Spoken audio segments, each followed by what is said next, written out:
Novič, padla je tudi ovira, imenovana Arhus, in pa znova si dokazal, da še vedno sodiš v svetovni vrh in tako rekoč zaklenil svoja vrata danes.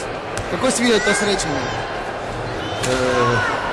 Bilo je težko, zmagali smo, to je zelo pomembno.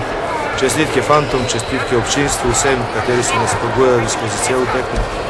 Včasih je pomembno, ko ne igraš najboljše in najlepše, da tudi zmaguješ.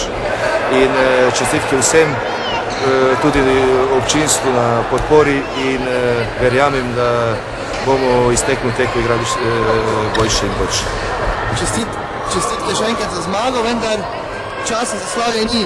Do konca meseca vas čakajo še 2 derbija. Kaj napoveduješ tako za tekmo proti Kopru in pa potem 29. v dvorani Zlatorog, ko pričakujemo prvovrščeno ekipo Gorenja? Ja, pred nami su tekme sreda, subota. Ja napovedujem da na vsaku tekmu gremo na zmago. In to je športno, to je življenje in vsaki športnik je normalno, da si želi zmago. Tudi da se tekmuje proti najboljših in zdaj imamo priložnost, da proti takšnimi tekmeci igramo in upam, da bomo zadovoljni. Iz tribun so vas poleg Florjanov danes spremljali tudi navijači Vesprema, ki so vas prišli pozdraviti.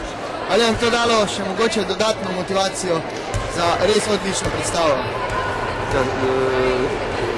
Zahvala Florjanom, kateri su vedno z nami in skozi vsa ta leta smo dali skupaj veliko in tudi v tistih 5 letih v Vespremu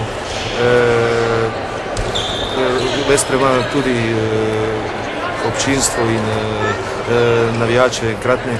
In jaz se zahvaljujem na podpori, na jednom spoštovanju kot športnika in človeka in res takšne stvari veliko pomeni v življenju vsake športnice. Čestitke še enkrat. Hvala lepo.